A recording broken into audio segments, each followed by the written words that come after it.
നാരായണം നമസ്കൃത്യ നിരം ജൈവ നരോത്തമം ദേവീം സരസ്വതീം വ്യാസം തതോ ജയമുദീരേത്. ശ്രോതാക്കൾക്ക് നമസ്കാരം. ഹരിവംശ പ്രഭാഷണ പരമ്പരയുടെ 18ാം ഘട്ടത്തിലേക്ക് പ്രവേശിക്കുകയാണ്. നമ്മൾ പറഞ്ഞുകൊണ്ടിരുന്നത് ഹരിവംശ പർവ്വത്തിലെ 41ാം അധ്യായത്തിലെ ഭഗവാൻ വിഷ്ണുവിൻ്റെ ചില അവതാരങ്ങളെ കുറിച്ചാണ്. നേരത്തെ പറഞ്ഞു 40ാം അധ്യായത്തിൻ്റെ തുടക്കത്തിൽ ജനമേജൻ വിശദമായ പോലെ ചോദ്യം ചോദിച്ചു. അതിനുള്ള ഉത്തരമാണ് ഇപ്പോൾ പറഞ്ഞുകൊണ്ടിരിക്കുന്നത്. അതിൽ വരാഹാവതാരം, നരസിംഹാവതാരം മുതലായവ സാമാന്യമായിട്ട് പറഞ്ഞു. അവിടെ മറ്റ് പുരാണങ്ങളിൽ നിന്നുള്ള വ്യത്യാസങ്ങളും നമ്മൾ സൂചിപ്പിച്ചു. അതേ അധ്യായത്തിൽ 40ാം അധ്യായത്തിലെ ദീർഘായ അധ്യായമാണ്. പിന്നെ പറയുന്നത് ദത്താത്രേയൻ്റെ അവതാരം, അതിലെ പരശുരാമ അവതാരം മുതലായതൊക്കെ സൂചിപ്പിക്കുക. ആ ഭാഗങ്ങൾ കേൾക്കാം. ഈ നരസിംഹാവതാരത്തിന് ശേഷം എന്തൊക്കെ ചെയ്തു എന്ന് പറയാൻ, ചതുർവിംശേ യുഗേ ജാവി വിശ്വാമിത്രപുരസ്സര രാജ്ഞോ ദശരഥസ്യാധ ഉത്തമമായ ദക്ഷിണ പറഞ്ഞുകൊണ്ട് രാമാവതാരത്തെയാണ് കാര്യമായിട്ട് പറഞ്ഞത്. അതിനു മുമ്പേ യഥാർത്ഥത്തിൽ ഒരു സൂചിപ്പിക്കുക മാത്രമേ ദത്താത്രേയനെ കുറിച്ചും പരശുരാമനെ കുറിച്ചും ചെയ്തുള്ളൂ. ദത്താത്രേയനാണ് കാർത്തവീര്യാർജുനെ അനുഗ്രഹങ്ങൾ കൊടുത്തു, ഉപദേശങ്ങൾ കൊടുത്തു എന്നൊക്കെയുള്ള നേരത്തെ സൂചിപ്പിച്ചിട്ടുണ്ട്. അത് കാർത്തവീര്യാർജുൻ്റെ കഥ പറയുമ്പോൾ പറഞ്ഞിട്ടുണ്ട്. അപ്പം അങ്ങനെയുള്ള ആ ദത്താത്രേയൻ സാമാന്യന് വിഭവമായിട്ടുള്ള അവതാരമാണ്. അദ്ദേഹം ആൾക്ക് തത്വോപദേശങ്ങളൊക്കെ ചെയ്തു എന്നുള്ള കഥയൊക്കെ പറഞ്ഞു. അതിനുശേഷം പരശുരാമനെ കുറിച്ച് സൂചിപ്പിച്ചു. അതൊക്കെ വളരെ കുറച്ച് മാത്രമേ യഥാർത്ഥത്തിൽ ഈ ഹരിവംശത്തിൽ പറഞ്ഞിട്ടുള്ളൂ. അദ്ദേഹം കാർത്തവീര്യാർജുനായിട്ട് അദ്ദേഹത്തിന് ചില സംഘർഷങ്ങളൊക്കെ ഉണ്ടായി. അത് കാർത്തവീര്യാർജുൻ്റെ കഥ പറയുമ്പോൾ സൂചിപ്പിച്ചുകൊണ്ടായിരിക്കണം ഇവിടെ അതൊന്നും വിസ്തരിച്ച് പറഞ്ഞില്ല. അപ്പോൾ നമ്മളും കുറച്ചേ പറയാനുള്ളൂ. കാരണം ആ കഥകളൊക്കെ ഇങ്ങനെ ഒന്ന് തൊട്ടുപോയി ചെയ്തുള്ളൂ അർത്ഥം. ഏതായാലും അദ്ദേഹം കാർത്തവീര്യാർജുന് മാത്രമല്ല, അദ്ദേഹത്തിൻ്റെ സന്താനങ്ങളെയും പിന്നീട് അഹങ്കാരികളായ രാജാക്കന്മാരെയൊക്കെ 21 വട്ടം സംഹരിച്ചു പോകുന്നത് പുരാണപ്രസിദ്ധമായ സംഗതിയാണ്. അതൊക്കെ ചെയ്തു. അതിനുശേഷം മഹേന്ദ്രപർവ്വതത്തിൽ സുദീർഘമായ തപസ്സിന് വേണ്ടി പോയി. അവിടെയാണിപ്പോൾ ഉള്ളതെന്നാണ് സങ്കല്പം. തമ്പുരാൻ തർജ്ജമയെ കാണാം. ഞാൻ പറഞ്ഞേൻ മഹാരാജ കേട്ടവണ്ണവരിന്തമ, വീണ്ടും മഹാത്മാവിനിതു രാമദഗ്നിയാവതാരമാം. ജമദഗ്നിയുടെ പുത്രനായിട്ടാണ് അവതരിച്ചത്. അതിൽ 5000 കൊണ്ടു ഗർവായി പോരിൽ അജയ്യനെ പ്രഭു രാമൻ കൊന്നു പടനടയ്ക്ക് അർജുന മന്നനെ. കാർത്തവീര്യാർജുനെ കൊണ്ടാണ്. കാർത്തവീര്യാർജുനെ കൊന്ന കാര്യം പറയുക. ഇങ്ങനെയൊക്കെയാണ് ഇത്. ദീപ്തമാകും വെൺമഴുവാൻ ജ്ഞാതിമോരത്തവനുടെ ക്ഷത്രകോടി നിറഞ്ഞൊന്നു മേരുമണ്ഡലമണ്ഡിതം 37 വട്ടം നക്ഷത്രമാക്കി തീർത്തിതു മാർത്തടം. 21 വട്ടം ഭൂമിയിലുള്ള അഹങ്കാരികളായ രാജാക്കന്മാരൊക്കെ തീർത്തു. അപ്പോൾ അതിൻ്റെ ഫലമായിട്ട് വളരെ വലിയ ഒരു ഹത്യയാണ് ചെയ്തത്. അതിൻ്റെ ഫലമായിട്ടുള്ള പാപങ്ങളൊക്കെ തീർക്കാൻ വേണ്ടിയിട്ട് അശ്വമേധമുതലായ വലിയ യാഗങ്ങൾ ചെയ്തു. സ്വർണവും ഭൂമിയൊക്കെ ധാരാളമായി ദാനം ചെയ്തു. ഗജങ്ങളോടും അശ്വങ്ങൾ തേരും തേരാളിമാർവരൻ ഒടുങ്ങാത്ത പൊന്ന് പൈക്കൽ ഗജങ്ങള മഹാശയൻ ആ മഹാവാജിമേഘത്തിൽ കൊടുത്തു പുകഴാർന്നവനൊക്കെയാണ്. സ്ഥിരമായ യാഗമൊക്കെ ചെയ്തു. മഹാഭാരതത്തിലൊക്കെ സൂചിപ്പിച്ചിട്ടുണ്ട്. കുരുക്ഷേത്രത്തിനടുത്ത് സമന്തപഞ്ചകം എന്ന 5 തീർത്ഥങ്ങൾ ഉണ്ടാക്കി. അതിന് തീർത്ഥങ്ങളുടെ മഹാത്മ്യം പുണ്യമൊക്കെ ഉണ്ടാകുന്ന മഹർഷിമാൻ അനുഗ്രഹിച്ചു. ഇതൊക്കെ വളരെ സംക്ഷിപ്തമായിട്ട് പറഞ്ഞിട്ടേ ഉള്ളൂ. അതിനുശേഷമാണ് രാമാവതാരത്തിൻ്റെ ഭാഗം വരുന്നത്. അവിടെ പറഞ്ഞു ചതുർവിംശേ യുഗേ ചാവി വിശ്വാമിത്ര പുരസ്സര. 24ാമത്തെ ചതുര്യുഗത്തിൽ. ഇപ്പം നമ്മൾ നേരത്തെ പറഞ്ഞത് ഇതിപ്പോൾ നടന്നുകൊണ്ടിരിക്കുന്ന 28ാമത്തെ കലിയുഗമാണ്. ഇപ്പം 24ാമത്തെ ത്രേതായുഗത്തിലാണ്. ഒരു മന്വന്തരത്തിന് 71 ചതുര്യുഗങ്ങളുണ്ട് എന്നൊക്കെ ഉള്ളത് ഓർമ്മിക്കുക. അപ്പോൾ ഈ വാരാഹകൽപ്പത്തിലെ 24ാമത്തെ ത്രേതായുഗത്തിൽ ആണ് ഭഗവാൻ സാക്ഷാൽ ശ്രീരാമനായിട്ട് അവതരിച്ചു. ആ കഥയും പ്രസിദ്ധമായ രാമകഥയിൽ നിന്ന് ചില ഭാഗങ്ങളൊക്കെ സ്പർശിക്കാതെയാണ് ഇവിടെ പറഞ്ഞിട്ടുള്ളത്. അദ്ദേഹം ദശരഥൻ്റെ പുത്രനായി ജനിച്ചു. എൻ്റെ 4 അംശങ്ങളായിട്ട് ലക്ഷ്മണ ശത്രുഘ്നന്മാരുണ്ടായിരുന്നു. ഒക്കെ അവരെ പേരൊന്നും പറയാതെ സൂചിപ്പിക്കുക മാത്രമേ ചെയ്യുന്നുള്ളതാണ്.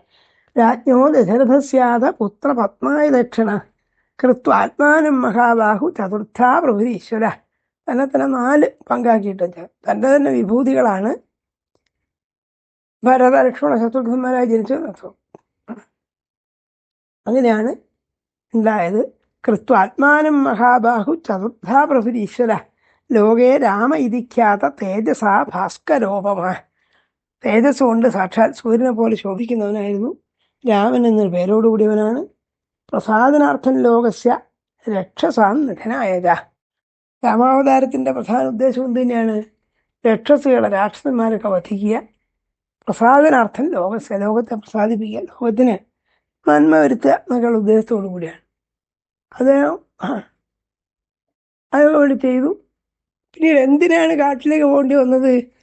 പിന്നെ ഈ വില്ല് ജനക കൊട്ടാരത്തിൽ ചെന്നിട്ട് ചാപം മുറിച്ച കഥയും സീത വിവാഹം ചെയ്തൊക്കെ പറയുന്നുണ്ട്. പക്ഷെ അദ്ദേഹം അനുജനോട് കൂടി കാട്ടിൽ എന്ന് പറയുന്നുണ്ടെങ്കിലും പോകാനുള്ള കാരണം, അഭിഷേക വിഘ്നത്തിൻ്റെ കാരണങ്ങളെ കുറിച്ചൊന്നും ഇവിടെ പരാമർശമേ ഇല്ല. അതാണ് രസമായ കാര്യം. ഇവിടെ പറയുന്നുണ്ട്, അവന് നാട്ടാർ രൂപമാണ്ടോരു ലക്ഷ്മിയാൽ ഭർത്താവിനെ പിന്തുടർന്നു സീതയാൾ പാർത്ഥിതന്തിയെ.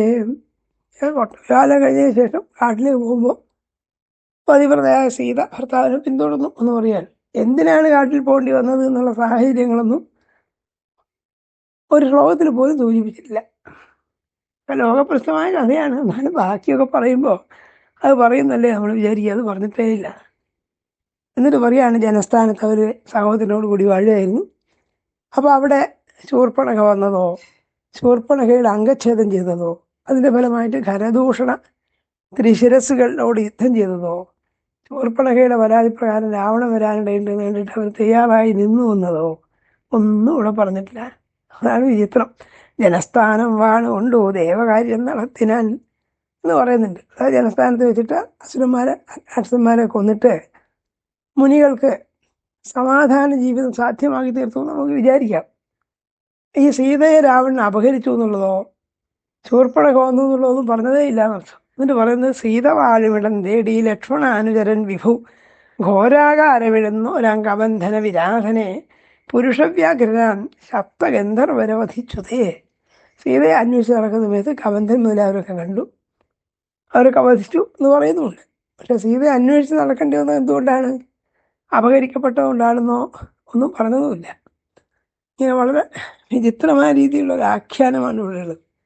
അത് ചുരുക്കിയാണെങ്കിൽ അത് പറയുന്ന പ്രധാനപ്പെട്ട ഒരു വിഷയമാണ് ശൂർപ്പണഖയുടെ ആഗമനം, ഖരദൂഷണ ത്രിശിരസ്സുകളുടെ വധ. അതൊന്നും പറഞ്ഞില്ല. അതിനുശേഷം എന്താ പറയുന്നതാണ്? ഹുദാസനർക്കോഗ്രതടിൽ ഘനശ്രീ ഉരുക്കുവൻ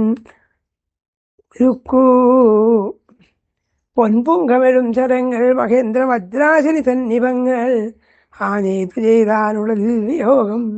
രാക്ഷസന്മാരുടെ യുദ്ധം ചെയ്തൊക്കെ പറയാൻ അത് ചെയ്തു. അതിനുശേഷം സുഗ്രീവനായിട്ട് സഖ്യമുണ്ടാക്കി ബാലിയെ വധിച്ചു. അതൊക്കെ സൂചിപ്പിച്ച് തൊട്ട് പറയുന്നതാണ്. അവൻ സുഗ്രീവ കാര്യാർത്ഥമൊക്കേറും വാനരേന്ദ്രനെ ബാലിയെ കൊന്നു.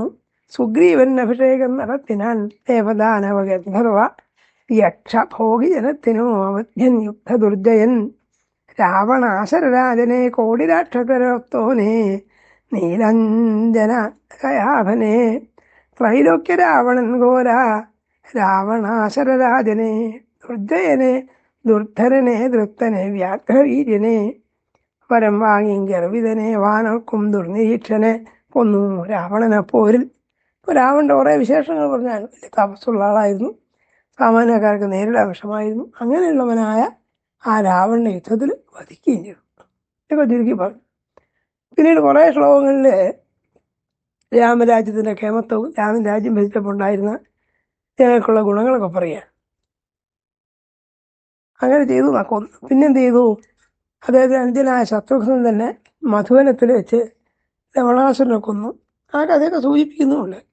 കൊന്നു മധുനന്ദന അങ്കർവി ലവണാസുരനെയുമേ കൊന്നു മധുവനത്തിങ്കൽ വരദൃത്താസുരേന്ദ്രനെ രണചൂണ്ടൻ പോരടിച്ചു മറ്റു രാക്ഷസരെയുമേ ഈ കർമ്മങ്ങൾ നടത്തിയിട്ടു രാമൻ ധർമ്മിഷ്ഠനന്ദമൻ ദശാശ്വമേധം ജാരുത്യന്താൻ നടത്തി നിർഗണം. ക്ഷേമമായിട്ട് അശ്വമേധയാഗങ്ങളൊക്കെ നടത്തി രാജ്യമൊക്കെ വേണ്ട പോലെ പരിപാലിച്ചു. പ്രജകൾക്ക് പിതാവിനെ പോലെ ആയിരുന്നു രാമൻ എന്നൊക്കെ വിസ്തരിച്ച് പറയുന്നുണ്ട്. ആ കാലത്ത് വിധവകളൊന്നും കരയേണ്ടി വന്നില്ല. കുട്ടികൾ മരിച്ചിട്ട് രക്ഷിതാക്കൾ കരയേണ്ടി വെച്ചാൽ ശിശു മരണങ്ങളൊന്നും ഉണ്ടായില്ല എന്ന് പറയാൻ. അശുഭോക്തികൾ കേട്ടില്ല, വിശീലാ വീശിയില ആകുലമാരുതൻ എന്നുള്ള കൊടുക്കാറ്റോ അല്ലെങ്കിൽ വിഷമുള്ള കാറ്റുകളൊന്നും ഉണ്ടായിരുന്നില്ല. ഒക്കെ സൗഖ്യമായിരുന്നു. ഞാൻ ജഗത്തൊട്ടൊക്കെ ദാന്തമത്രേ ജഗത്തൊക്കെ ദാന്തമത്രേ രാമൻ രാജ്യം ഭരിഞ്ചനാൾ പ്രാണികൾക്കില്ലൊരു ഭയം ജലാഗ്നിഭവനാധിജം. വെള്ളം കൊണ്ടോ തീ കൊണ്ടോ ഉള്ള വിഷമങ്ങളൊന്നും ജീവജാലങ്ങൾ ഉണ്ടായില്ല. തീപിടുത്തം, വെള്ളപ്പൊക്കം അങ്ങനെയൊക്കെ ഉണ്ടാവുമല്ലോ. വെള്ളമില്ലാത്ത വിഷമം ഇതൊന്നും ഉണ്ടായില്ല. ഞാൻ കേമായിട്ടാണ് രാജ്യം ഭരിച്ചത്. പിന്നെ പറയാ ചെയ്തതില്ല വൃദ്ധബാലന്മാർക്കുള്ളവർ അവരെ ക്രിയാൻ. വൃദ്ധരായ ആളുകൾക്ക് രക്ഷിതാക്കൾക്കൊക്കെ ചെറിയ മക്കളുടെ ശവസംസ്കാര ക്രിയകളൊന്നും ചെയ്യേണ്ടി വന്നില്ല. അങ്ങനെ പ്രായം ഇതിന് വിപരീതമായിട്ട് ചെറുപ്പക്കാർ മരിക്കുക എന്നുള്ളതൊന്നും സംഭവിച്ചില്ല എന്നാണ്. സേവിച്ചു വിപ്രതേ എന്ന് വൈശ്രമൻ നോക്കു സേവകൻ ശുശ്രൂഷിച്ചു മൂന്ന് ജാതിക്കാരകർ മറ്റു ശൂദ്രനും. ആ പഴയ ചാതുർവർണ്ണ സമ്പ്രദായം അതാണ്. രാമൻ്റെ എത്രയൊക്കെ ശുശ്രൂഷിക്കാണ് ശൂദ്രനും വൈശ്യനൊക്കെ ചെയ്യേണ്ടത്, അതൊക്കെ അവർ ചെയ്തു. ചാതുർവർണ്ണത്തിൻ്റെ നിയമങ്ങളാണ്, അതൊക്കെ വേണ്ടവർ ചെയ്തു. ചതിച്ചില്ല സ്ത്രീകൾ ഭർത്താക്കളെ ഭാര്യയെ നാഥനും. സ്ത്രീ പുരുഷ ബന്ധങ്ങൾക്ക് ഇതിനൊന്നും യാതൊരു തരത്തിലുള്ള വൈകൃതങ്ങളും ഉണ്ടായില്ല. സ്ത്രീകൾക്ക് വ്യഭിചാരായ ദോഷങ്ങളൊന്നും ഉണ്ടായിരുന്നില്ല എന്നൊക്കെ പറയാൻ. ജഗത്തൊട്ടേലാന്തമായി മന്നെ ദസ്വിക്കളില്ലതാൻ ഭർത്താവേകൻ രാമനത്രേ രാമൻ പാലിച്ചിരുന്നവൻ. ഭർത്താവ് എന്ന് ഭരിക്കുന്നയാളെന്ന് അർത്ഥമുണ്ടല്ലോ. ലോകത്തെ മുഴുവൻ പ്രജകൾക്കൊക്കെ ഭരണകർത്താവായിട്ട് രാമൻ ഉണ്ടായിരുന്നു. അതുകൊണ്ട് ആ കാലത്ത് കരഞ്ഞീല വിധവകൾ ഉണ്ടായില്ല. അനർത്ഥവും അനർത്ഥങ്ങൾ ഉണ്ടായാലും വിധവകളായിട്ട് ഭർത്താവ് മരിച്ചിട്ട് സ്ത്രീകൾ കരയേണ്ടി വന്നില്ല എന്ന് പറഞ്ഞാൽ എല്ലപ്പോഴും പുരുഷന്മാർ ആദ്യം മരിച്ചില്ല പിന്നെയും മരിച്ചുള്ളൂ എന്ന് വിചാരിക്കണം. അങ്ങനെയല്ല വാസ്തവത്തിൽ പറയുന്നതിനർത്ഥം വളരെ ആയുസ്സെത്തിയതിന് ശേഷമേ ആൾ മരിച്ചുള്ളൂ. അപ്പോൾ പിന്നെ വൈധവ്യ ദുഃഖം അത്ര കഠിനമായി തോന്നില്ല.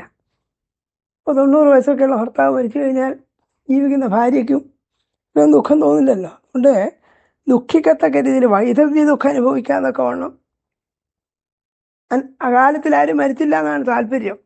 എനിക്കാണ് രാമൻ രാജ്യം ഭരിച്ചതാൽ ഒക്കെ നേരത്തെ പറഞ്ഞല്ലോ. പിന്നെ പറയാൻ അരോഗരായി പ്രാണികളാ രാമൻ രാജ്യം ഭരിച്ചതാൽ ദേവകൾക്കും ഋഷീന്ദ്രർക്കും മനുഷ്യന്മാർക്കും എങ്ങുമേ മണ്ണിൽ സമാജമുണ്ടായി രാമൻ രാജ്യം ഭരിച്ചതാൽ.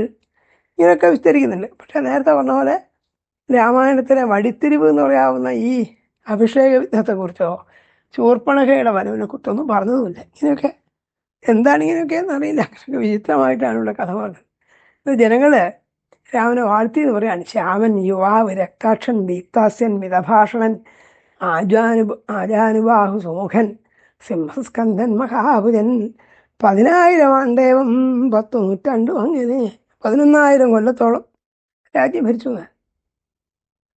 അയോധ്യാധിപനായി വാണു രാമൻ രാജ്യം നടന്നിനാൻ. വിശദീകരണങ്ങളൊന്നും ഇതിന് ആവശ്യം ഇല്ലാത്ത വിധത്തിലാണ് നമ്മളിത് ഉദ്ധരിക്കുന്നത്. കാര്യം അതേ ഈ ഹരിവംശത്തിൽ പറഞ്ഞുള്ളൂ അർത്ഥം. ഇങ്ങനെ കഴിച്ചുകൂട്ടി ഞാൻ പന്തൻ്റെ രാജ്യത്തുണ്ടായി നൽകുക ഉണ്ണുകയെന്നുമേ. ദാനധർമ്മങ്ങൾ അന്നദാനമൊക്കെ ഇഷ്ടംപോലെ നടന്നു. ആൾക്കാർ കൊടുക്കൂ ഊണ് കഴിക്കൂ ഇങ്ങനെ പറഞ്ഞുകൊണ്ടിരിക്കുന്ന ശബ്ദം എപ്പോഴും കേൾക്കായിരുന്നു. അത്രയധികം ധർമ്മം ഒക്കെ നടന്നിരുന്നു എനിക്ക് ഞാൻ പറയാൻ. ചന്ദ്രാർക്കരേക്കാൾ വിളങ്ങി രാമൻ്റെ ശരഥാത്മകൻ. ചന്ദ്രസൂര്യന്മാരെക്കാൾ തേജസ്സോടു കൂടിയിരുന്നു. ഇങ്ങനെ വളരെ കാലം കഴിഞ്ഞിട്ട് എന്ത് ചെയ്തു? അവതാരം സ്വാഭാവികമായിട്ടും വിണ്ണേറിനാൻ പ്രഭു എന്നാണ് പറഞ്ഞ കൂട്ട്. വേറെ മഹാൻ ഇങ്ങനെ രാമചരിതത്തെക്കുറിച്ച് സാമാന്യർ പറഞ്ഞു. അപ്പം ഇതൊക്കെ വളരെ ചുരുക്കി പറഞ്ഞതാണ്. അത് കഴിഞ്ഞ ശേഷം പറയുന്നത് അദ്ദേഹം കൃഷ്ണാവതാരത്തെക്കുറിച്ച് സൂചിപ്പിച്ചു വെക്കുകയാണ്. നേരത്തെ പറഞ്ഞ പോലെ അടുത്ത വിഷ്ണുപർവം എന്ന ഭാഗത്തിലാണ് കൃഷ്ണൻ്റെ മഹത്തായ ലീലകളൊക്കെ വർണ്ണിക്കാൻ ഉദ്ദേശിച്ചിട്ടുള്ളത്. ഇവിടെ അവതാരങ്ങൾ പറഞ്ഞു വരുമ്പോൾ രാമൻ്റെ അവതാരം കഴിഞ്ഞപ്പോൾ കൃഷ്ണൻ്റെ അവതാരം പറഞ്ഞു വെക്കുക മാത്രമാണ്. 28ാമത്തെ ദ്വാപരത്തിൽ കൃഷ്ണൻ ജനിച്ചു എന്നാണ്. വിഷ്ണു അങ്ങ് 28ാം ദ്വാപരത്തിങ്കൽ 9 പിറന്നു വ്യാസനായ ഉന്നഞ്ചാതൂകർണ ഉരസൻ. വ്യാസനുണ്ടായ കഥകൾ, ഭീഷ്മർ മുതലായത്, പാണ്ഡവന്മാരുടെയും കൗരവന്മാരുടെയും തർക്കം, ഇതൊക്കെ സൂചിപ്പിച്ചു വെച്ചു അവിടെ. അപ്പോൾ ആ സമയത്ത് ആ ഭഗവാൻ കൃഷ്ണനായിട്ട് ജനിച്ചു. അസുരബുദ്ധികളായ രാജാക്കന്മാരൊക്കെ വലിയ തോതിൽ നശിപ്പിച്ചു. ആ കഥകളൊക്കെ പറഞ്ഞു. അതിനുശേഷം വരാനിരിക്കുന്ന അവതാരമായ കൽക്കിയെക്കുറിച്ച് സൂചിപ്പിച്ചു.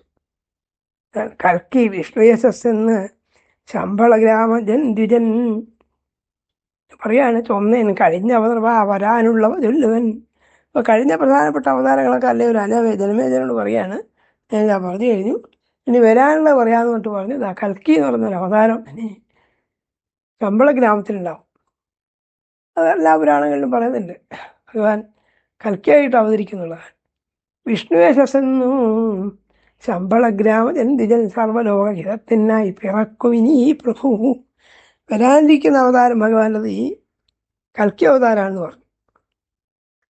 അത് പറഞ്ഞിട്ട് പറഞ്ഞു, ആ സമയത്ത് ദുഷ്ടബുദ്ധികളായിരിക്കുന്ന ആളുകളെ മുഴുവൻ കുതിരപ്പുറത്ത് കയറി വാളുകൊണ്ട് സംഹരിക്കും എന്നൊക്കെയാണ് സങ്കല്പം. അമാത്തിനെ സൈനികോപകുലം കഴിയുമ്പോഴേ മന്നവന്മാർ ദഹിച്ചാറേ നാട്ടാർ വീഴാതെയാം ഇമ്മട്ട് കഷ്ടപ്പെട്ടിട്ടു കലിസന്ധ്യം സേജനം ക്ഷയിച്ചു പോയിടും പിന്നെ പരങ്കലിയുഗത്തൊടും. ഇങ്ങനെ ദുഷ്ടന്മാരൊക്കെ നശിപ്പിക്കും. അതോടുകൂടി കലിയുഗം തീരും. കലിയുഗം കഴിയുന്നതോടു കൂടിയിട്ട് കാലത്തിൻ്റെ ഈ ചക്രം നിശ്ചലമാവല്ല ചെയ്യുക. പിന്നെ എന്ത് ചെയ്യും? വീണ്ടും കൃതയുഗം മുതലാക്കുണ്ടായി വരും എന്ന് പറയാൻ. ക്ഷയിക്കവേ കലിയുഗം അത് പിന്നേക്കണം യുഗം ഉണ്ടായി വരും യഥാന്യായം. അപ്പോൾ സ്വാഭാവികമായിട്ടും ഈ കാലത്തിൻ്റെ ഈ ഒഴുക്കിന് അതോടുകൂടിയിട്ട് സമാപനം ഉണ്ടാവില്ല. വീണ്ടും എന്ത് ചെയ്യും? കൃതയുഗം മുതലാതെ ആവർത്തിക്കുന്നതാണ്. ഇങ്ങനെ ആരെങ്കിലും അവതാരം പുരാണത്തിൽ പാടുന്നു ബ്രഹ്മവാദികൾ. അപ്പം ഇതൊക്കെ പറയാൻ എന്താ ഹേതു? നേരത്തെ പറഞ്ഞല്ലോ, വളരെ വിസ്തരിച്ചിട്ട് ജനമേജൻ ചോദിക്കുന്നുണ്ട്. ഭഗവാൻ വിഷ്ണു ഇതൊക്കെ അവതാരങ്ങൾ എടുത്തു ചോദിച്ചിട്ടുണ്ട്. അതുകൊണ്ടാണ് പല പുരാണങ്ങളിൽ നിന്ന് വ്യത്യസ്തമായിട്ടും പലപ്പോഴും വേണ്ടത്ര വിശദമായിട്ടല്ലെങ്കിലും വരാഹ അവതാരം, നരസിംഹാവതാരം, അതുപോലെ പരശുരാമാവതാരം വരാഹ പറഞ്ഞു. പരശുരാമവതാരത്തെക്കുറിച്ചോ ഒന്നും ഇവിടെ സൂചനയില്ല. ബലരാമാവതാരം എന്നുള്ള അവതാരങ്ങളായിട്ട് പറഞ്ഞിട്ടുമില്ല. ഈ ഘട്ടത്തിൽ പറഞ്ഞിട്ടില്ല എന്നർത്ഥം. ഇങ്ങനെ പറഞ്ഞിട്ട് പറയൂ, ഇത് അവതാരങ്ങളെ പറ്റിയൊക്കെ പുരാണങ്ങളിൽ ധാരാളമായിട്ട് പറഞ്ഞിട്ടുണ്ട്. മോഹിക്കുന്നിത് ഒരു അവതാരങ്ങൾ വല്ലൽ പുരാണം ഉണ്ടായതെങ്കിൽ ദേവശ്രുതി സമാഹിതം. അവിടെ തന്നെ പറഞ്ഞതെന്ന് വെച്ചാൽ ഈ അവതാര കഥകളിലൊക്കെ ദേവന്മാർ പോലും മോഹിക്കുന്നുണ്ടെന്നാണ്. ശരി തെറ്റുകളെ പറ്റിയൊക്കെ നമുക്ക് സംശയം തോന്നുന്നർത്ഥം.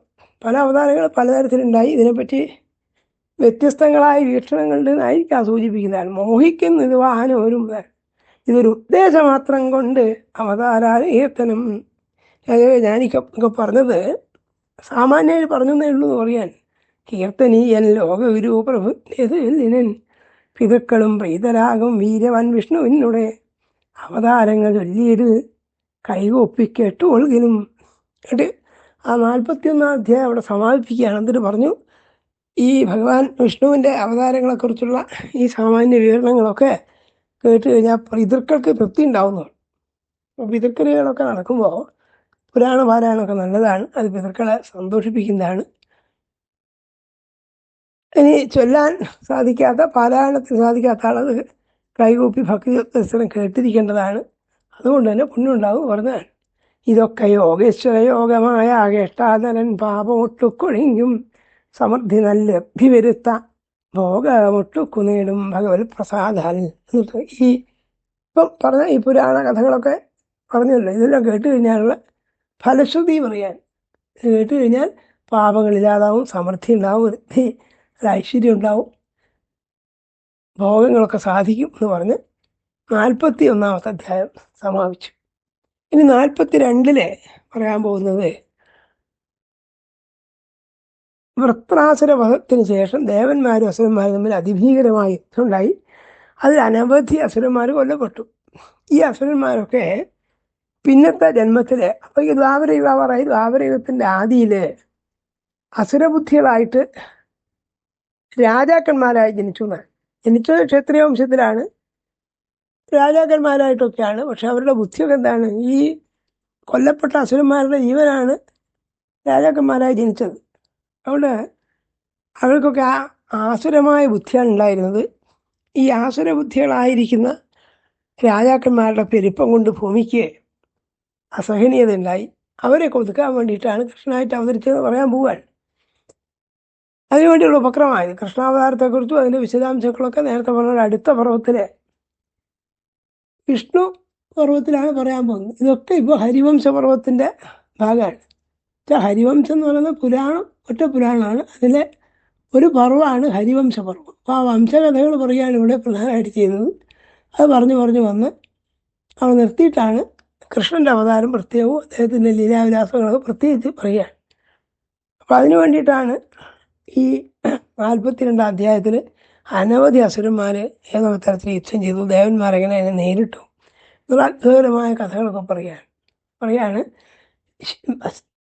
വിശ്വത്വം കേൾ വിഷ്ണുവിൻ്റെ കൃതത്തിങ്കൽ ഹരിത്വവും വൈകുണ്ഠത്വം ദേവകളിൽ മർത്തിൽ കൃഷ്ണഭാവവും.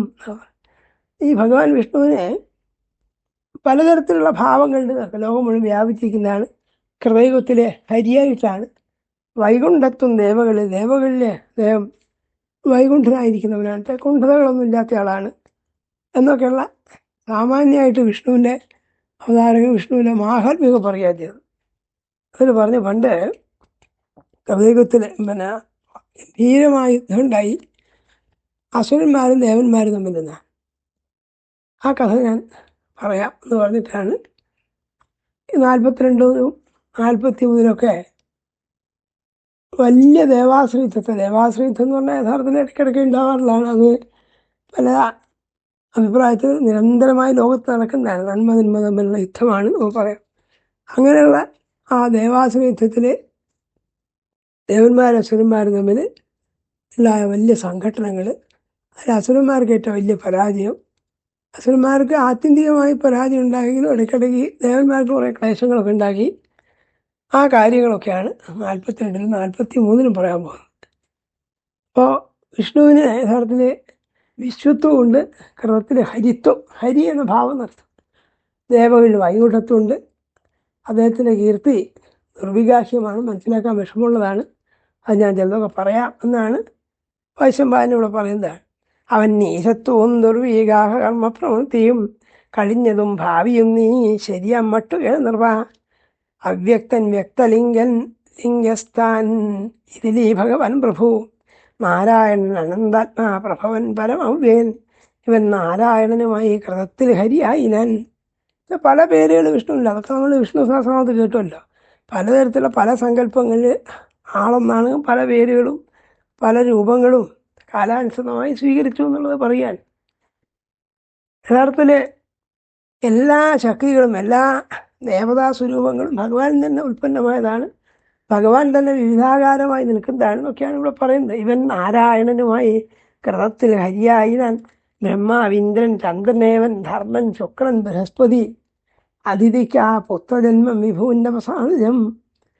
അങ്ങനെയുള്ള ഭഗവാൻ ഇതാ പണ്ട് ദേവന്മാരെ വൃത്രാസുരവധത്തിന് ശേഷം എന്നുള്ള ഗംഭീരമായ യുദ്ധത്തിൽ ദേവന്മാർക്ക് പല സഹായം ചെയ്തു എന്ന് പറയാൻ. അതാണ് ഈ പറയാൻ പോകുന്നത്. ഇതാ മഹാശ്ചര്യം വിഷ്ണുവിൻ്റെ നാമാനുകീർത്തനം ലോകത്തിൽ കീർത്തനീയൻ്റെ കഥ കീർത്തിച്ചു കേൾക്ക നീ. ആ കഥകളൊക്കെ ഞാൻ വിസ്തരിച്ച് പറയാം എന്ന് പറഞ്ഞിട്ടാണ് വൃത്രാസുരവധത്തിന് ശേഷം ഉണ്ടായ കഥകൾ പറയുന്നത്. പണ്ടെന്ത് ചെയ്തു? ഉണ്ടായി 36 സംഗ്രാമം താരകാമയം. ആ വൃത്രവധത്തിന് ശേഷം വൃത്രനെ വധിച്ച കാര്യമൊക്കെ വളരെ പ്രസിദ്ധമാണ്. ഇന്ദ്രൻ വജ്രായുധം കൊണ്ട് വൃത്രനെ കൊന്നു. അതിനുശേഷം താരകാസുരനുമായിട്ട് ദേവന്മാർ യുദ്ധം ചെയ്യേണ്ടി വന്നു. ആ ഭാഗങ്ങളാണ് ഇവിടെ വിസ്തരിക്കാൻ പോകുന്നത്. ഗംഭീരമായ യുദ്ധമായിരുന്നാൽ അതിൽ കൂടി ദേവദൈത്യരവും ഏവരും യുദ്ധകർവികൾ കൊന്നു. യക്ഷാസര ഭണി ദേവക്കൂട്ടരമുൻറ്റുമേ. അസുരന്മാർ ആദ്യമൊക്കെ ജയിച്ചു വന്നു. വളരെയധികം ദേവന്മാർക്കും കുറേ വിഷമങ്ങളൊക്കെ ഉണ്ടാക്കി. അതിനെ കുറേ ശ്ലോകങ്ങളിൽ വർണ്ണിക്കുകയായതാണ്. ചതുര്യുഗ സ്ഥാനത്തിൽ ലോകങ്ങൾക്ക് ഒക്കുമേ ഭയം. ആ കഥകളൊക്കെ ഞാൻ പറഞ്ഞുതരാം എന്ന് പറഞ്ഞിട്ട് ആ ദേവന്മാരിങ്ങനെ യുദ്ധത്തിൽ ആപ്പാടെ പരീക്ഷീണിതരായ സമയത്ത് സാക്ഷാൽ ഭഗവാൻ വിഷ്ണു അവരെ സഹായത്തിനായി വന്നു എന്ന് പറയാൻ. ദേവന്മാരോട് ഇങ്ങനെ പ്രതിജ്ഞ ചെയ്തു, ദേവന്മാരെ നിങ്ങൾ ഭയപ്പെടേണ്ടതില്ല, ഞാൻ നിങ്ങളെ സഹായിക്കുന്നുണ്ടെന്ന് ഭഗവാൻ പറഞ്ഞതാണ്. എപ്പോഴും ഈ അസുരന്മാരുടെ യുദ്ധവീര്യത്തിൻ്റെ മുമ്പിൽ ദേവന്മാർ പതറിപ്പോകുമെന്നൊരു ഘട്ടം വന്നപ്പോൾ എന്നാണ് ഇന്ദ്രൻ മുൻപാൻ ദേവകൾ കൈകൂപ്പി എല്ലാവരും ഒന്നുടൻ ശരണ്യനെ ജയം ചൊല്ലി ശരണം പൂവിനാരുടൽ വൈകുണ്ഠ ചെന്നിട്ട് സാക്ഷാൽ ഭഗവാൻ മഹാവിഷ്ണുവിനെ അവർ ആശ്രയിച്ചു എന്നാണ്. ഉത്തമാകാശമാണ്ടോരാ വിഷ്ണുവാം പുരുഷോത്തമൻ മുറ്റും ദേവകളോടോതി പ്രതിജ്ഞയോടും ഇങ്ങനെ. ആ സമയത്താണ് ഭഗവാൻ ഈ വാഗ്ദാനം ചെയ്തത്, അല്ലയോ ദേവന്മാരെ, നിങ്ങൾ വിഷമിക്കേണ്ടല്ല, ഞാൻ നിങ്ങളെ സഹായിക്കുന്നുണ്ട്, ആത്യന്തികമായിട്ട് നിങ്ങൾക്ക് ജയം ഉണ്ടാവും എന്ന് പറയാൻ. ശവം കൊൾവിൻ നന്മ വരും പേടിച്ചിടേണ്ട വിന്നരെ, മുറ്റും ദൈത്യരെ ഞാൻ വെന്നേൻ, ത്രൈലോക്യം നിങ്ങൾക്ക് വാങ്ങുവിൻ, ത്രൈലോക്യം നിങ്ങൾ വാങ്ങുവിൻ. ഞാൻ അസുരന്മാരൊക്കെ ജയിക്കുന്നുണ്ട്, 3 ലോകങ്ങളും നിങ്ങളുടെ അധീനത്തിലാക്കി തീർക്കുന്നുണ്ട് എന്ന് പറഞ്ഞു. അങ്ങനെ ഗംഭീരമായ യുദ്ധം ഉണ്ടായി. ആ യുദ്ധത്തിൻ്റെ വർണ്ണനയാണ് 43 അധ്യായം മുഴുവൻ യുദ്ധത്തിൻ്റെ വർണ്ണനയാണ്. അതിൽ പല ആയുധങ്ങൾ, പലതരത്തിലുള്ള രൂപങ്ങൾ ധരിച്ചത്, പലതരത്തിലുള്ള മായാപ്രയോഗങ്ങൾ ഒക്കെ യുദ്ധബഹുലമാണ്. ആ വരുമ്പോൾ പലരോട് ഏറ്റുമുട്ടി എന്നുള്ള കഥ ഒരു സങ്കുല യുദ്ധം എന്ന് പറയും. ഒരേ സമയത്ത് പലരും തമ്മിലുള്ള യുദ്ധം നടക്കുകയാണ്. അവിടെ ഓരോ ആളുടെ കേമത്തങ്ങൾ, അവരുടെ കൊടിതോരണങ്ങളെ പറ്റി, അവരുടെ രഥത്തെപ്പറ്റി, രഥത്തിന് പൂട്ടിയ കുതിരകളുടെ എണ്ണത്തെപ്പറ്റി, ഇങ്ങനെയൊക്കെ രസകരമായ വിവരങ്ങൾ അനവധി പറഞ്ഞിട്ടുണ്ട്. എന്തൊക്കെയാണ് വർണ്ണിച്ചതെന്ന് പറയുകയാണിതാ. ഈ മന്ദരപർവ്വതം പോലുള്ള ആനകളുണ്ടായിരുന്നു, മേഘം പോലെ വിളങ്ങുന്ന 1000 മേഘമാലികളുടെ ഘനസ്വരത്തോടു കൂടിയതായിരുന്നു. അങ്ങനെ മയാസുരൻ വലിയൊരു തേരുണ്ടാക്കിയ കാര്യമാണ് ആദ്യം പറയുന്നത്. അസുരന്മാരുടെ സഹായത്തിന് വേണ്ടിയിട്ട് മയാസുരൻ അതിഗംഭീരമായ ഒരു തേരുണ്ടാക്കി അസുരന്മാർക്ക് യുദ്ധം ചെയ്യാൻ വേണ്ടി. അതിൻ്റെ വർണ്ണനയാണ് ആദ്യം പറയുന്നത്. മയനോ കാഞ്ചനമയം ത്രിനല്ല പ്രായമവ്യയം. അതായത് 3 നലം എന്ന് പറഞ്ഞാൽ ഇത്ര വലിയ വിസ്തീർണമെന്ന് പറയാൻ. അങ്ങനെയുള്ളതായ 400 കോല് നീളമുള്ള സ്ഥലത്തിനാണ് നല്ലെന്ന് പറയാം. അങ്ങനെയുള്ള വളരെ വിശാലമായിരിക്കുന്ന ഒരു രഥമാണ് ഉണ്ടാക്കിയെന്ന് പറയാൻ. അതാ പറയുന്നത് മയനോ കാഞ്ചനമയം ത്രിനല്ല പ്രായമവ്യയം. 3 നല്ലും വെച്ചാൽ 400 കോല് നീളമുള്ളതാണ്. അപ്പം അത്രയും ഗംഭീരമായിരിക്കുന്ന തേരുണ്ടാക്കി അസുരന്മാരുടെ സഹായത്തിന് വേണ്ടി. അതിനെ വർണ്ണിക്കുക, കിങ്ങിണി ജാലഘോഷാഢ്യം പൊലിത്തോൽ മറയുള്ളതായി രത്നജാലം പതിച്ചേറ്റം സ്വർണജാലമണിഞ്ഞഹോ. നല്ല അച്ചലും മുഖ്യരഥം, അതിൻ്റെ അച്ചുകളൊക്കെ ഹേമായിരുന്നു അച്ചാണികൾ. പിന്നെ ഹേമകേയൂരമണിയെ സ്വർണ്ണമണ്ഡല ഭൂപരം.